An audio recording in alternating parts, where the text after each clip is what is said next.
시편 83편 1절에서 18절까지 말씀입니다.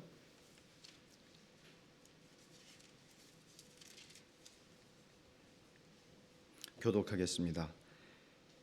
아삽의 시 곧 노래. 하나님이여 침묵하지 마소서. 하나님이여 잠잠하지 마시고 조용하지 마소서. 무릇 주의 원수들이 떠들며 주를 미워하는 자들이 머리를 들었나이다.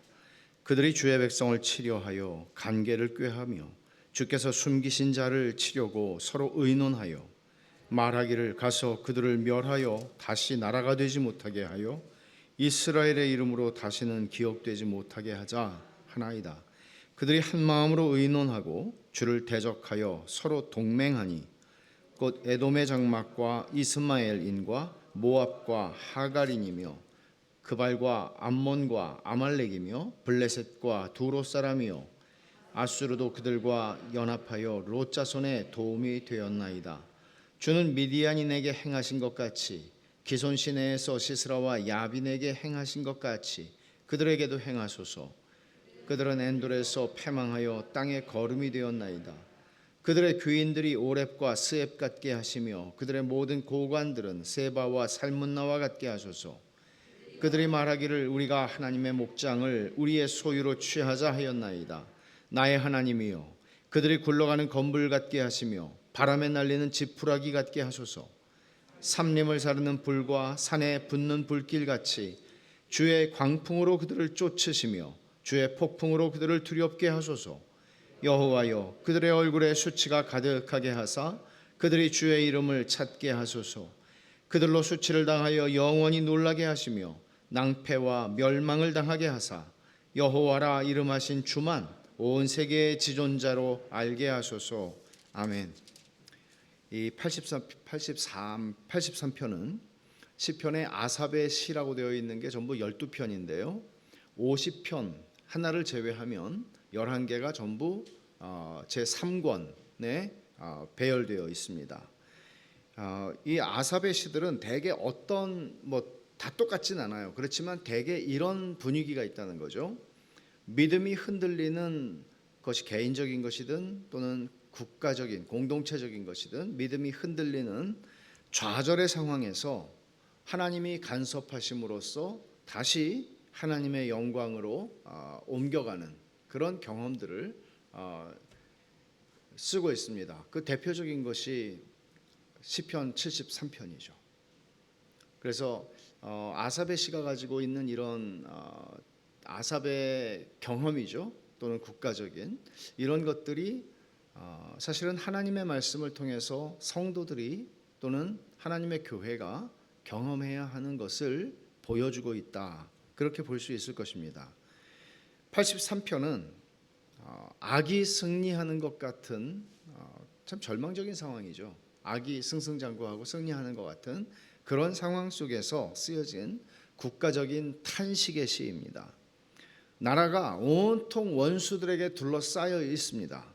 이런 상황을 만약에 생생하게 살려서 제목을 붙인다면 오늘 주를 대적하는 자들 앞에서 라고 했는데 사실 적들을 대면하고 있는 전쟁을 해야 되는 이런 상황처럼 제목은 묘사하고 있지만 더 정확하게 묘사하면 주를 대적하는 자들에게 둘러싸여서 포위되어 있는 거죠.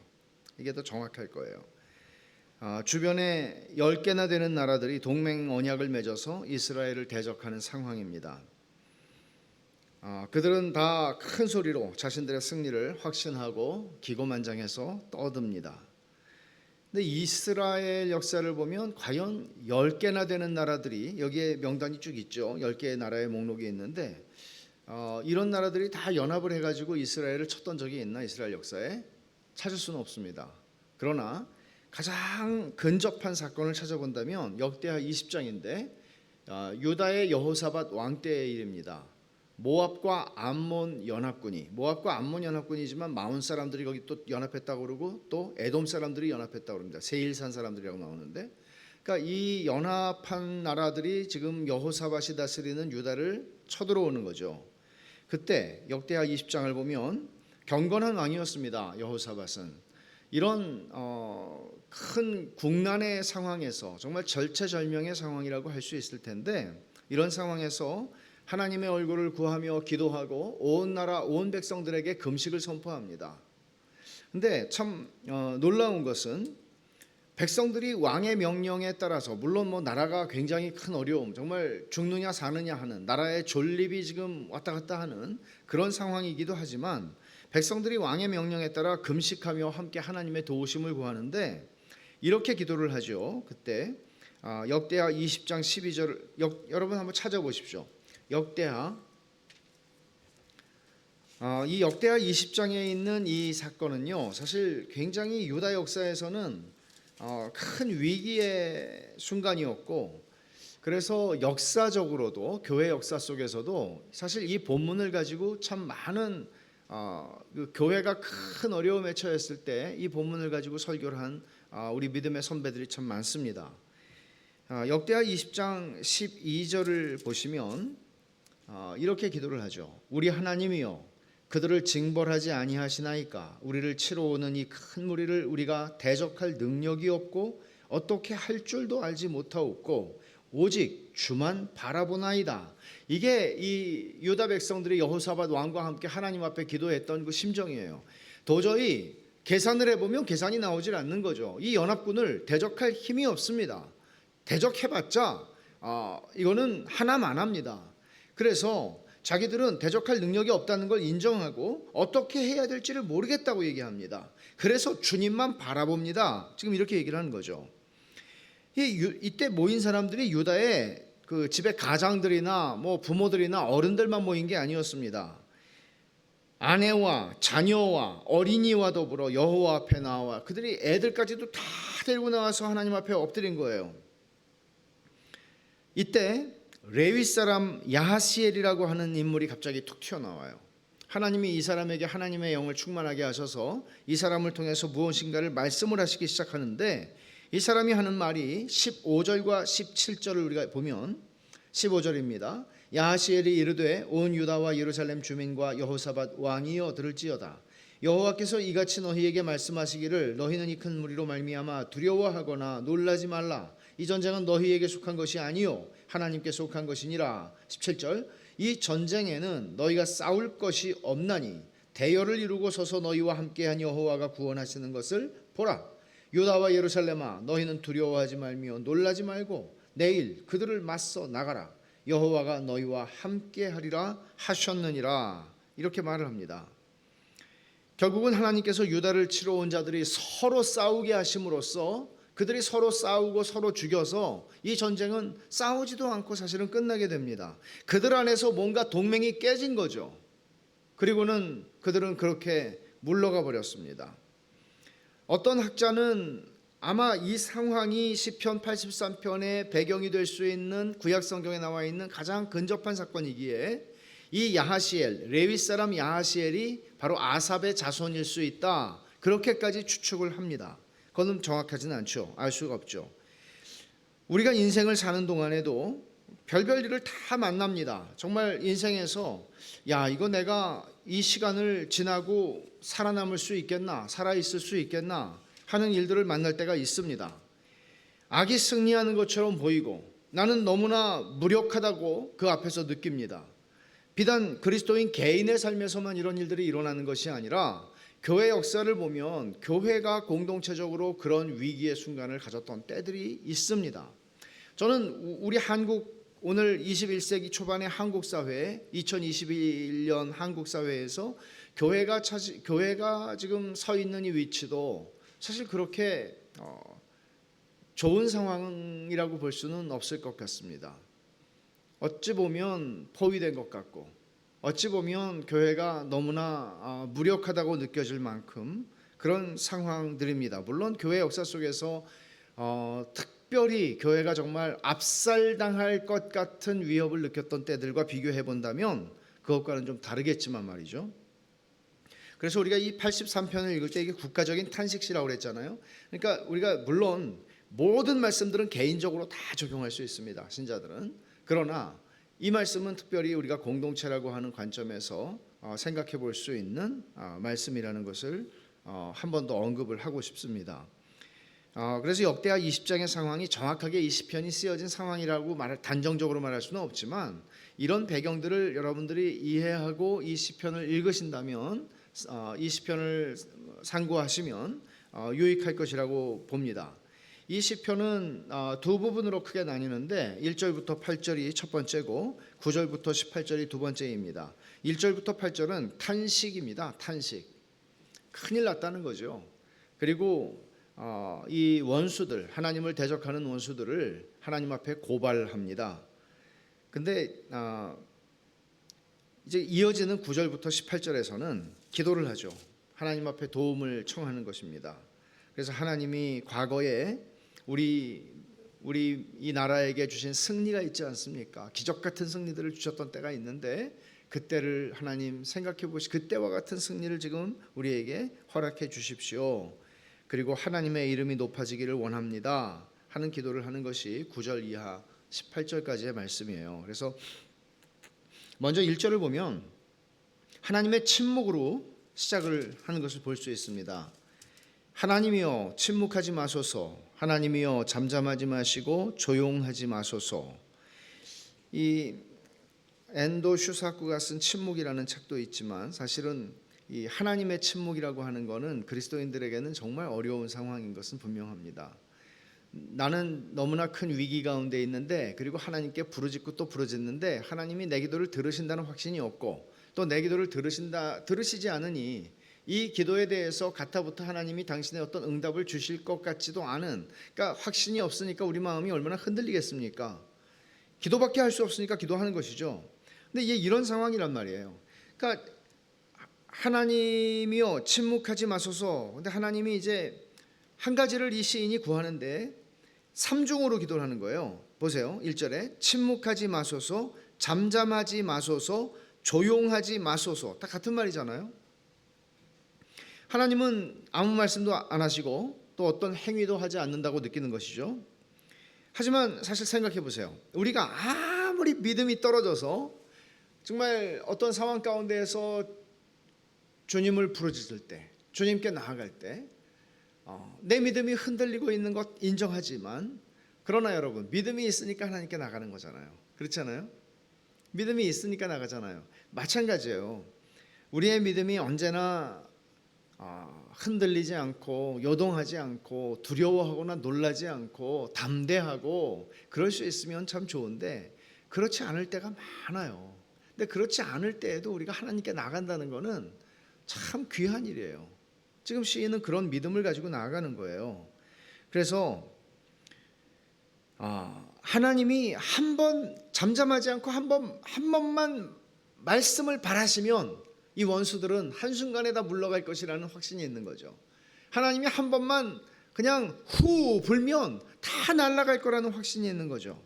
이런 믿음이 있는 거예요. 하나님에 대한 신뢰죠. 이거는 2절을 보면 주의 원수들이 떠든다 그렇게 말하죠. 하나님은 잠잠하시는데 원수들은 떠들어요. 이게 대조가 되는 거거든요. 지금 하는 말이. 하나님은 지금 잠잠하세요. 보세요. 보통 떠들고 말을 많이 하고 막 이런 사람들이 강한 사람들이잖아요. 근데 하나님은 마치 패자처럼 잠잠하세요. 근데 저들은 기고만장해서 떠들고 있는 거죠. 이것은 하나님이 임재를 거두셨거나 자기 백성에게서 멀리 계셔서 그들을 도우실 능력이 없기 때문이 아니라는 것은 자명합니다. 이런 위기 가운데에서 하나님의 도우심을 구하지만 도무지 하나님께서 응답하시는 사인을 주시지 않을 때, 그때 무엇을 합니까? 기도하는 거죠. 그때 뭐가 필요합니까? 믿음이 필요하죠. 그래서 칼빈이 이런 말을 해요. 이 본문에 대해서 하나님께서 당신의 도우심을 지연하실 때에는, 너무나 많잖아요. 이런 때가. 하나님이 당신의 도우심을 지연하실 때에는 우리의 연약함을 겸손히 인정하면서, 그 연약함은 뭐겠어요?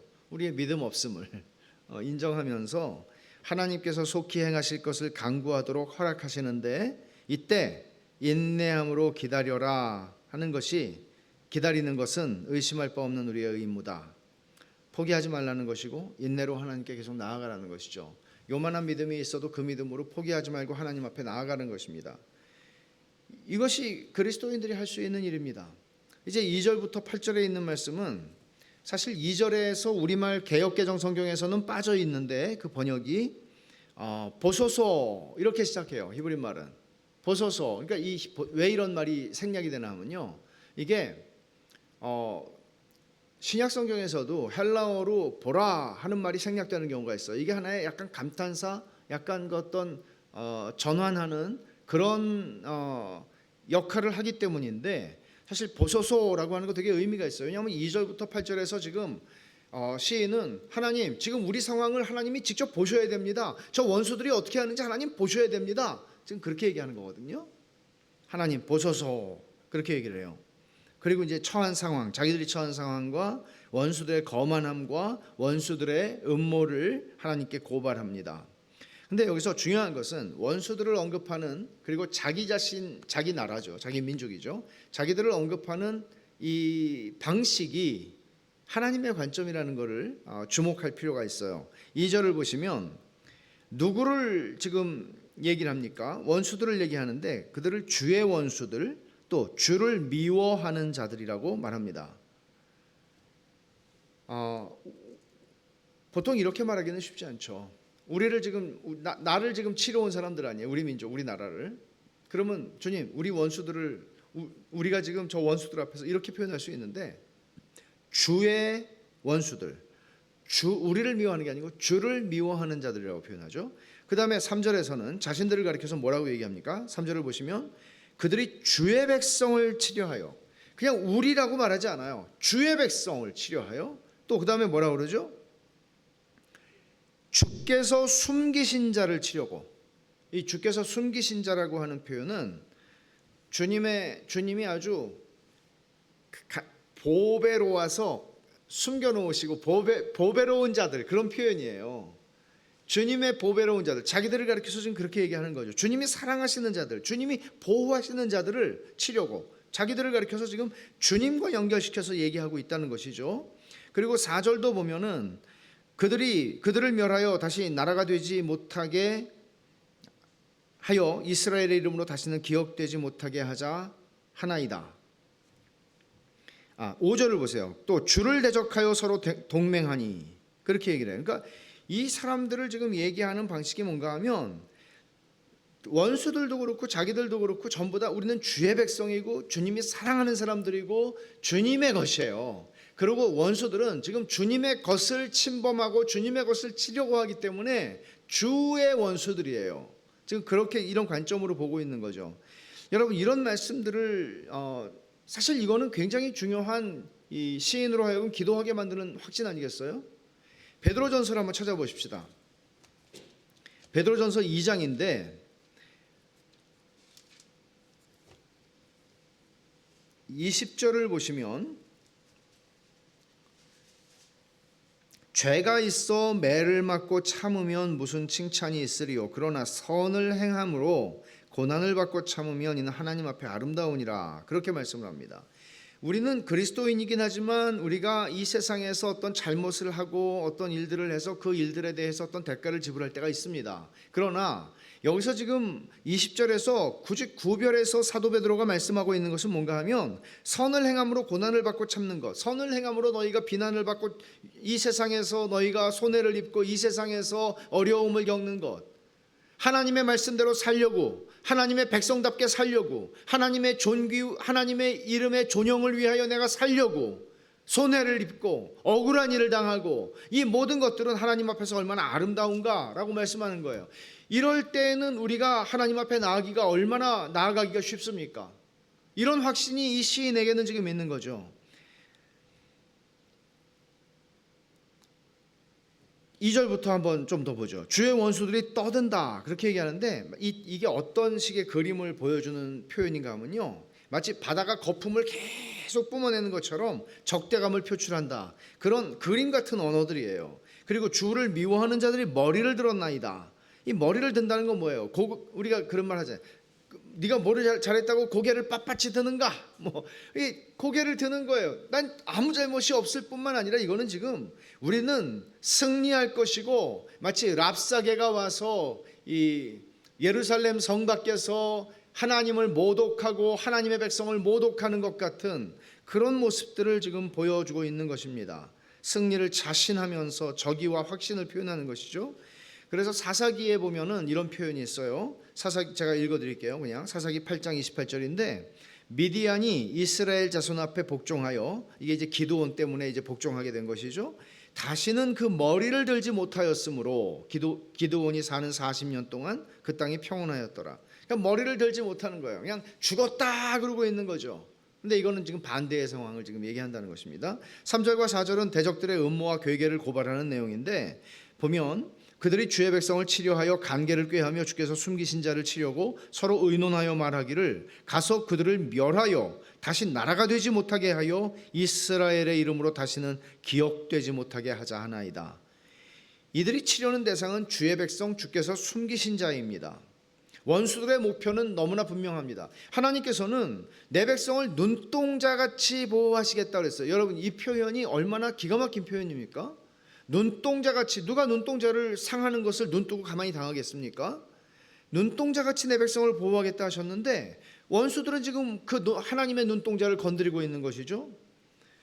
근데 이 사람들의 의도가 뭐예요? 4절에 보면 그들을 멸하여 다시는 나라가 되지 못하게 하고 이스라엘의 이름으로 다시는 기억되지, 역사 속에서 지워버리자는 거죠. 근데 가만히 보면 이게 지금 여러 나라가 동맹을 해가지고 지금 이렇게 음모를 꾸미는 건데, 아무리 미워도 이게 여러 나라가 이렇게 한 나라를 역사 속에서 지워버리고 싶을 만큼 미워할 수가 있을까? 이거는 사실 큰 맥락에서밖에는 이해할 수 없는 것이죠. 창세기 3장 15절에 하나님께서 뱀에게 말씀하셨잖아요. 범죄한 후에 여자의 후손과 뱀의 후손 사이에 적대감이 끊이지 않고 지속될 것이라고 말씀을 하셨죠. 이런 큰 그림 속에서 이해하지 않으면 도저히 이해할 수 없는 상황입니다.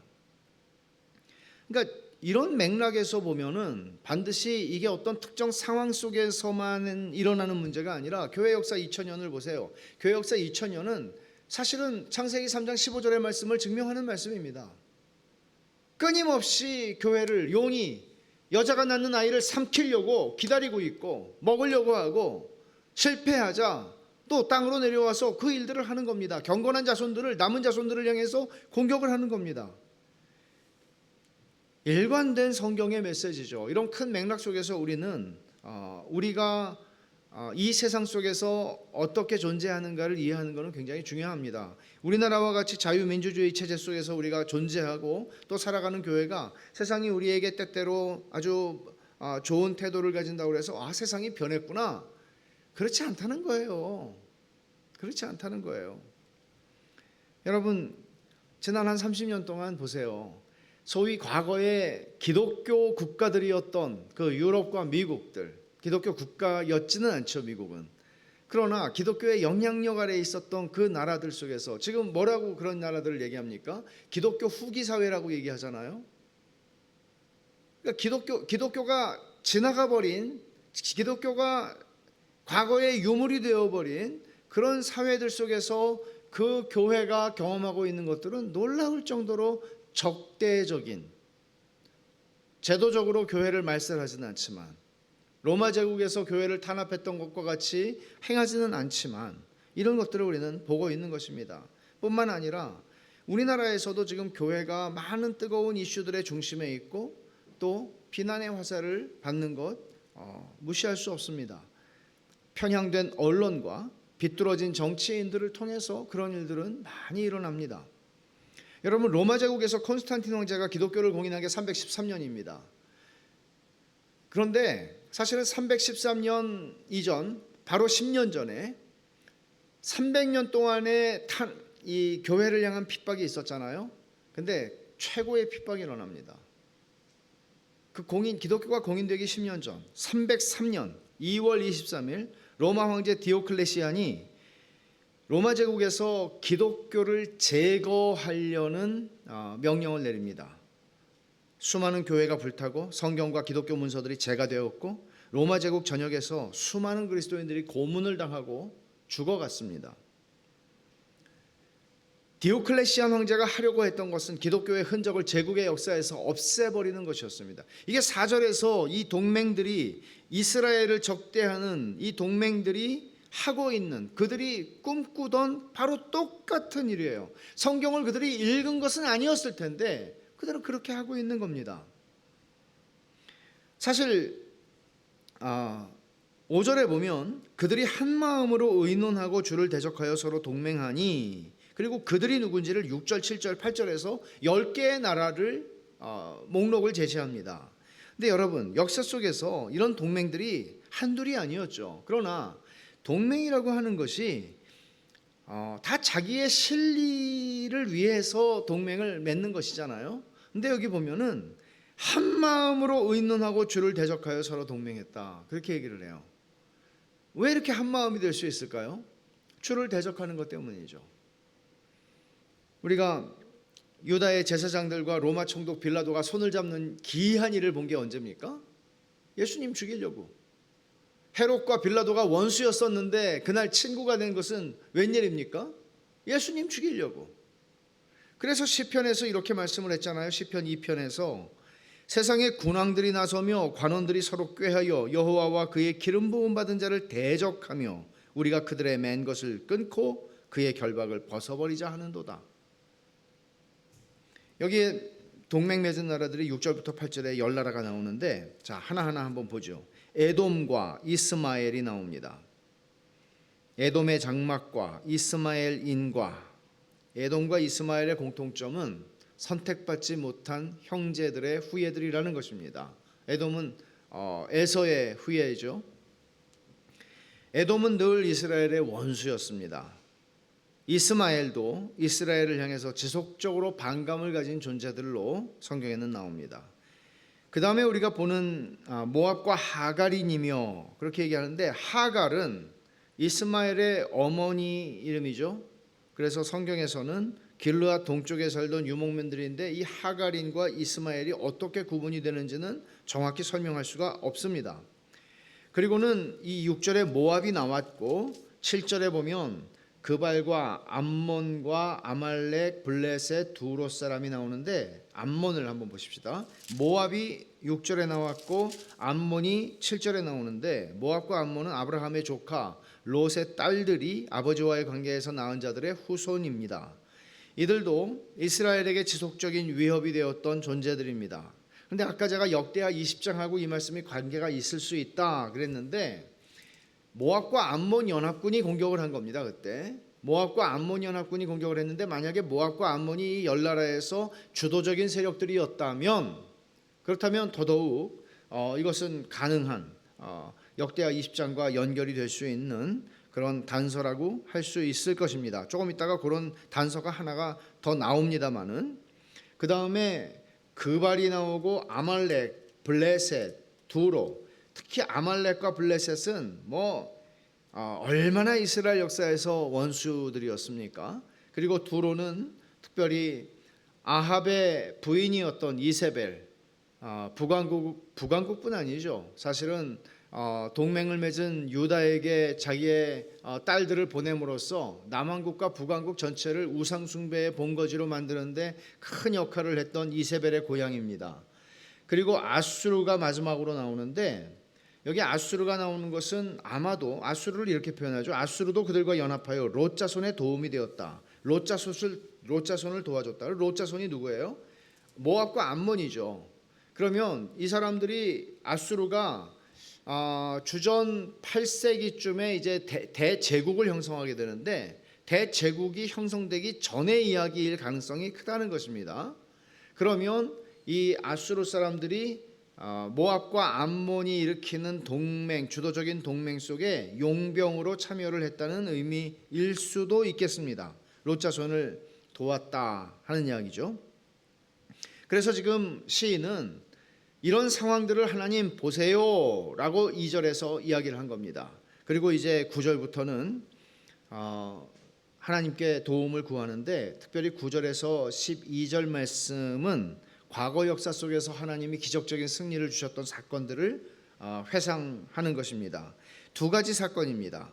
첫째는, 자, 9절을 보시면 주는 미디안인에게 행하신 것 같이 라고 하는 부분이 있고 11절에 그들의 귀인들이 오렙과 스앱 같게 하시며 그들의 모든 고관들은 세바와 살문나와 같게 하소서. 미디안의 방백들이었습니다. 오렙과 스앱은. 그리고 미디안의 왕들이었는데 세바와 살문나는 왕들이었습니다. 그러면 지금 이 사건 하나는 무엇을 얘기하나 하면 사사기 6장부터 8장에 있는 기드온이 300명의 용사를 데리고 12만 명이라고 나옵니다. 미디안 사람들이 12만 명이나 됐는데 그들을 이기고 여기 그들의 방백인 오렙과 스앱을 죽이고 또 그들의 왕 세바와 살문나를 죽였던, 완전히 300명으로 12만 명, 이거는 이런 전쟁의 역사에 이런 일이 어디 있겠습니까? 이 큰 일, 이 기적 같은 일, 그것을 지금 회상하고 있습니다. 두 번째는 뭔가 하면 9절 하반절에 기손 시내에서 시스라와 야빈에게 행하신 것 같이 그들에게도 행하소서. 그들은 엔돌에서 패망하여 땅에 거름이 되었나이다. 이것은 드보라와 여자 사사 드보라를 도왔던 바락에 의해서 하솔 왕 야빈과 군대 장관 시스라가 아주 참패를 한 그 전쟁을 사사기 4장과 사사기 5장에 나와 있는 이야기를 지금 기억하고 있는 것입니다. 아마 엔돌이라고 하는 것은 사사기 4, 5장에는 나오지는 않지만 그 지역, 승리를 거둔 그 지역일 것이라고 생각을 할 수 있을 것이고, 땅에 거름이 되었다. 이것은 그들의 몸이 매장되지 못했다는 의미죠.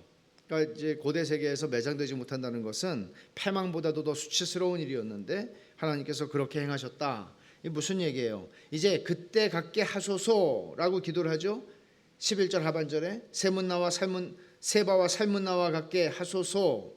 이것이 바로 지금 우리를 둘러싸고 있는 이 10개 나라의 이 동맹군들을 하나님 그렇게 쳐서 그들을 패망하고 수치스럽게 하소서라고 기도를 하는 것입니다. 그리고 그들을 고발하는데 이게 12절이에요. 그들이 말하기를 우리가 하나님의 목장을 우리의 소유로 취하자 하였나이다. 지금 우리를 대적하러 와서 우리를 치는데 지금 뭐라고 표현해요? 여기서 아까도 주의 백성, 주께서 숨기신 자 그렇게 얘기를 했는데 자기들을, 이번에는 하나님의 목장을 우리의 소유로 취하자고 그들이 말합니다. 우리는 하나님의 목장이에요. 하나님이 주신 기업이에요. 하나님의 초장이에요. 근데 이거를 지금 자기들의 소유로 만들겠다고 하는 거죠. 이렇게 얘기를 하는 것은 하나님께서 개입하시지 않을 수 없는, 하나님이 더 이상 침묵하실 수 없게 하는 바로 그런 하나님께 고발하는 그런 내용입니다. 단순히 하나님 저 사람들이 지금 내 재산을 탐냅니다 이런 얘기가 아니죠. 하나님의 목장을 자기들의 것으로 취하겠다고 합니다. 주님께서 어떻게 표현하세요? 마태복음 16장에 내가 내 교회를 세우겠다. 주님 요한복음 10장에 내가 내 양을 치라. 내 양을. 그리고 하나님의 성전이다 너희는 말씀하시죠. 여기서도 이런 신뢰가 있는 거죠. 하나님의 목장을 우리의 소유로 취하자고 그들이 합니다. 이르는 거예요. 고발하는 거예요. 그래서 이제 시인은 구체적으로 자기가 원하는 것을 말합니다. 이것이 13절부터 15절에 있는 말씀일 텐데, 나의 하나님이여 그들이 굴러가는 건불 같게 하시며 바람에 날리는 지푸라기 같게 하소서. 핵심은 이거예요. 기도의 핵심은 건불 같게 하시고 지푸라기 같게 하소서. 건불은 들어보셨는지 모르겠어요. 저는 처음 봤는데 회전초라고 하는 풀이 있대요. 이게 스텝 기후나 사막 기후, 그러니까 이런 이스라엘 같은 나라들에 있는 것이겠죠. 이게 뿌리에서 분리돼 가지고 죽지 않고 살아서 이렇게 그냥 찾아보니까 그냥 실뭉치 같아요. 근데 생명이 살아 있대요. 뿌리에서 떨어졌는데도 지상에 있는 부분이. 그래서 그냥 굴러댕기는 거래요. 바람에 날리면서.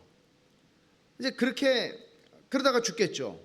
이제 그런 존재들이 되게 해달라는 것이고, 그걸 또 설명하는 게 바람에 날리는 지푸라기 같게 하소서. 그 뒤에는 이런 것에 대한 부연이에요. 삼림을 자르는 불과 산에 붙는 불길같이 주의 광풍으로 그들을 쫓으시며 주의 폭풍으로 그들을 두렵게 하소서. 날려버리시고 태워버리십시오. 그렇게 지금 얘기하는 거죠. 그들이 우리에게 하고 싶었던 그 모든 것들을 하나님 저들에게 갚아주십시오.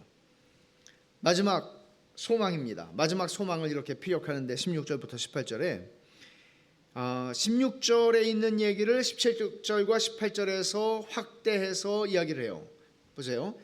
16절 여호와여 그들의 얼굴에 수치가 가득하게 하사, 이 부분은 17절에 나옵니다. 그들로 수치를 당하여 영원히 놀라게 하시며 낭패와 멸망을 당하게 하사, 그리고 16절 하반절에 그들이 주의 이름을 찾게 하소서라는 것은 18절에 여호와라 이름하신 주만 온 세상의 지존자로 알게 하소서라는 말입니다.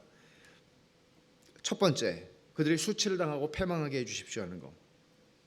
어땠어요? 이들의 모습이 기고만장하고 떠들고 머리를 들고 간계를 꾀하고, 우리가 저들을 기억나지, 역사 속에서 다시 나라가 되지 못하게 하고 저들을 역사 속에서 지워버리자, 우리가 저들의 영토를 우리의 것으로 삼자, 그렇게 말하던 사람들입니다. 그런데 그들의 모든 교만과 확신이 이제 놀래서 두려움과 떨림으로 바뀔 것이고, 두 번째 간구는 주의 이름을 찾게 하소서, 여호와라 이름하신 주만 온 세계의 지존자로 알게 하소서.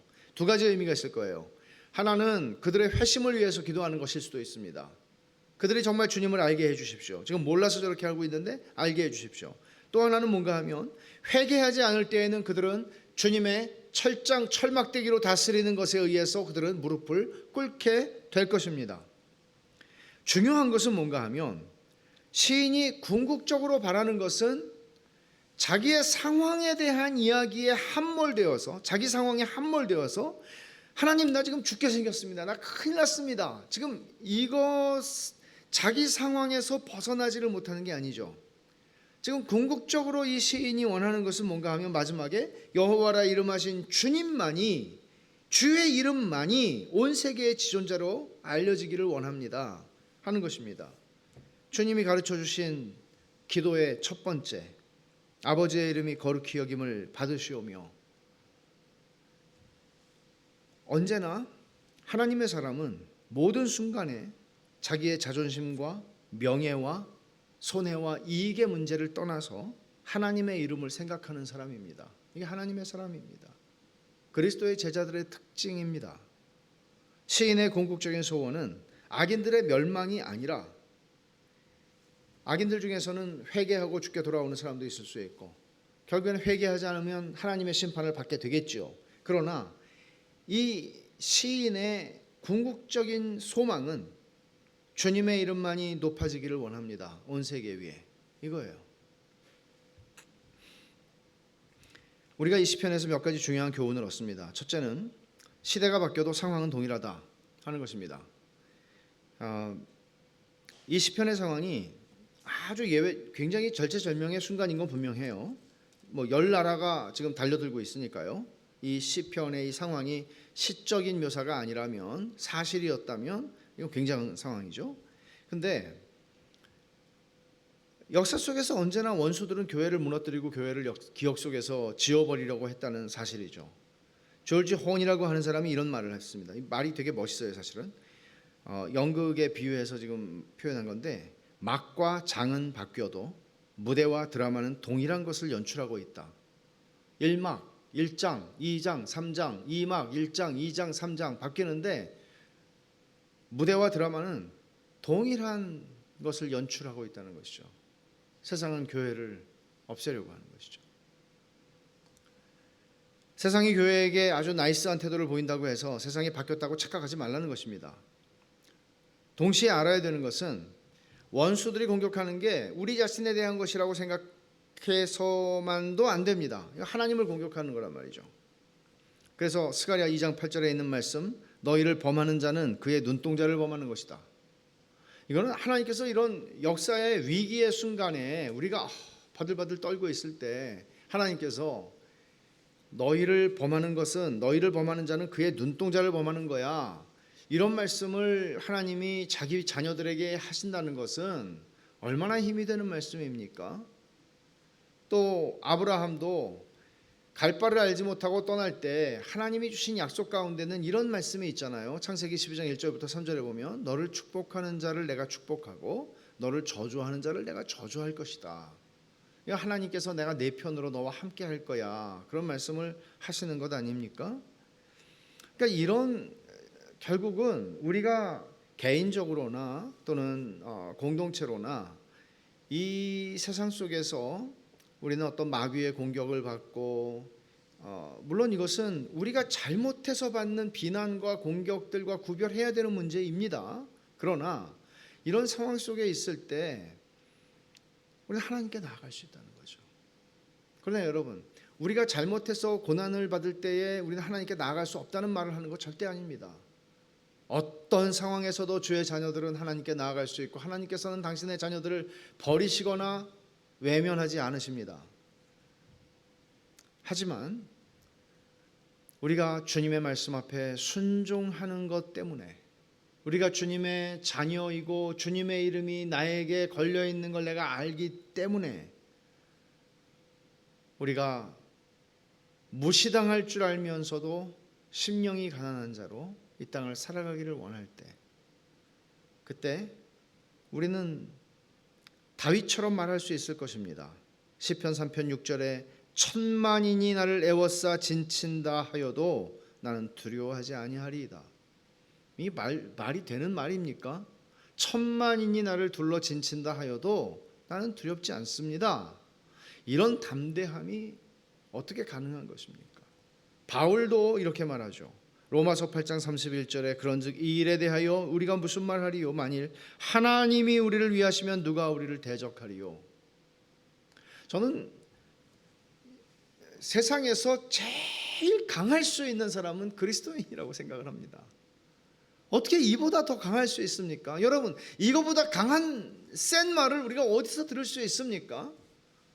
뭐 배가 12쪽이 남았다 뭐 이런 거가 아니고요.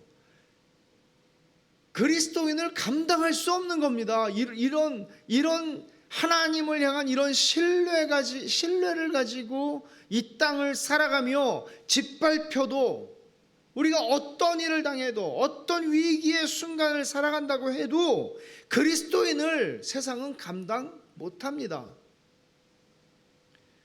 두 번째 교훈은 원수들이 강하고 그들이 우리를 둘러쌀 때 무력한 우리가 할 수 있는 게 아무것도 없는 것은 아닙니다.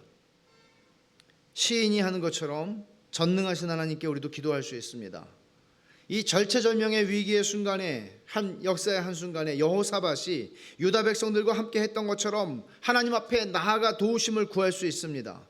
그리스도인들에게는 아무것도 할 수 없는 때는 존재하지 않습니다. 그리스도인은 기도로 하나님의 도우심을 구할 수 있기 때문입니다. 온 천하를 다스리는 전능하신 왕의 왕이신 하나님께 아뢰일 수 있습니다.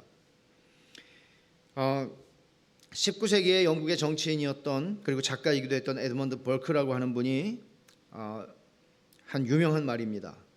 악이 승리를 하는데 필요한 모든 것은 선한 사람들이 아무것도 하지 않는 것이다. 여러분, 이 말은 곰곰이 씹어볼 필요가 있는 말이에요. 악이 승리하는데 필요한 모든 것은 선한 사람들이 가만히 있는 거예요. 2차 대전이 일어나기 전에 히틀러가 군비를 확장하고 막 할 때 악과 선을 이렇게 구분할 수는 없을지라도 아무것도 못하고 있었습니다.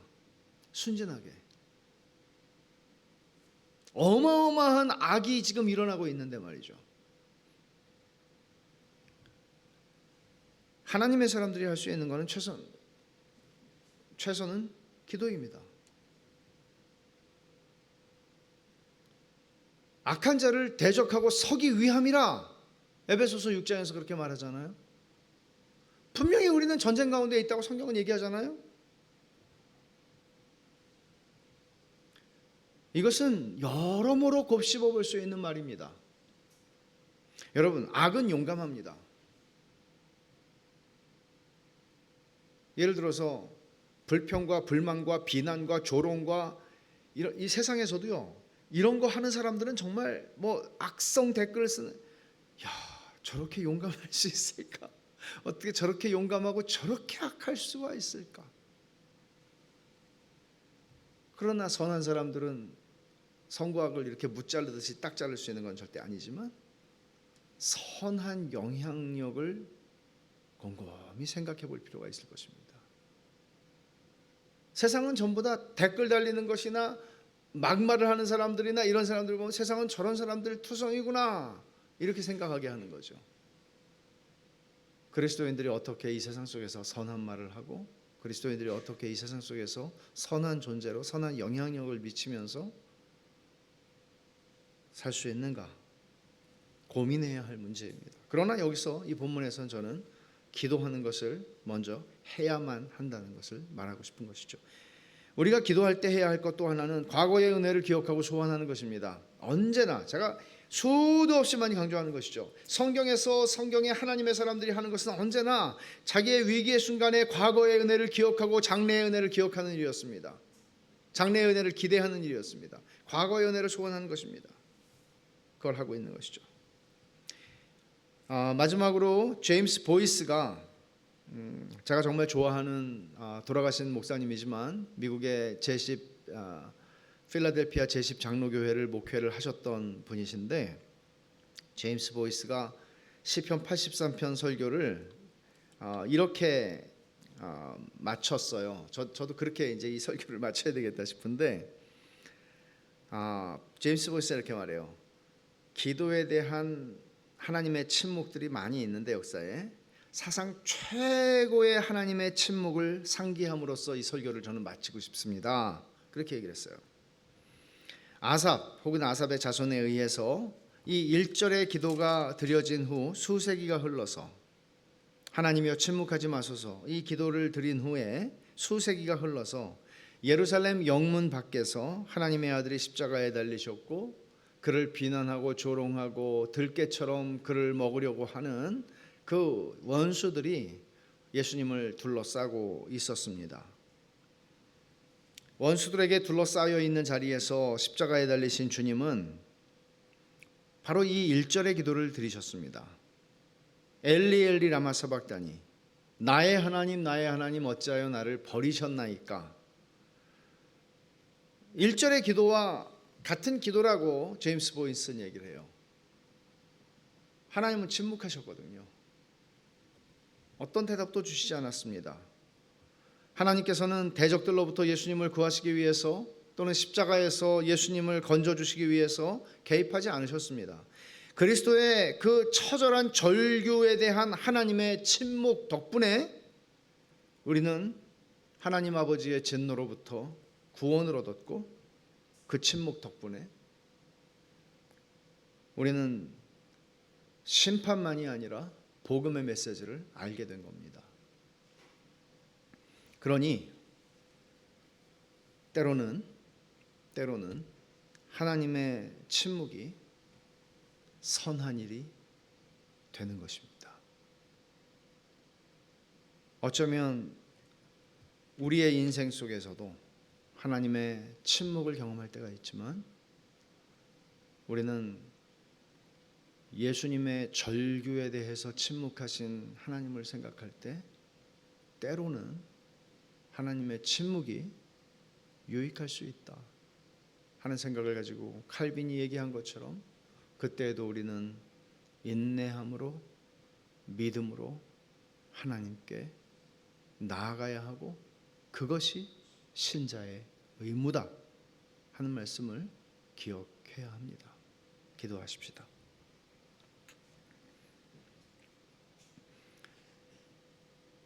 하나님 아버지 감사합니다. 저희들의 인생 속에서 또 교회의 역사 속에서 그리스도인들이 교회가 큰 위기 속에 있었을 때가 많았습니다.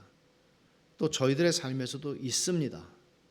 하나님 아버지, 이때에 저희가 어떻게 하나님께 나아가야 하고 어떤 자세로 어떤 관점으로 그리고 또 무엇을 구해야 하며 궁극적으로 하나님의 이름이 온 세상 위에서 높아지기를 구하는 소망을 가지고 하나님께 나아가야 한다는 교훈을 배웁니다. 하나님 아버지, 어떤 순간에서도 하나님께서는 침묵하셔도 그냥 아무것도 행하지 아니하시는 것이 아니라 여전히 저희들의 유익을 위하여 하나님께서 침묵하시기도 하시는 것을 알고 하나님 아버지를 신뢰함으로 끝까지 인내하고 우리의 연약함을 고백하면서 하나님을 붙잡는 그런 믿음으로 이 땅을 살게 하여 주시옵소서. 하나님 아버지, 하나님의 자녀들이 선한 영향력을 이 땅에서 행할 수 있게 하여 주옵소서. 그저 조용히 나만 홀로 그저 예수 믿다가 주님 앞에 간다가 아니라 이 세상을 빛과 소금으로 살아낼 수 있는 그런 선한 영향력이 되게 하여 주시옵소서. 예수님의 이름으로 기도하옵나이다. 아멘.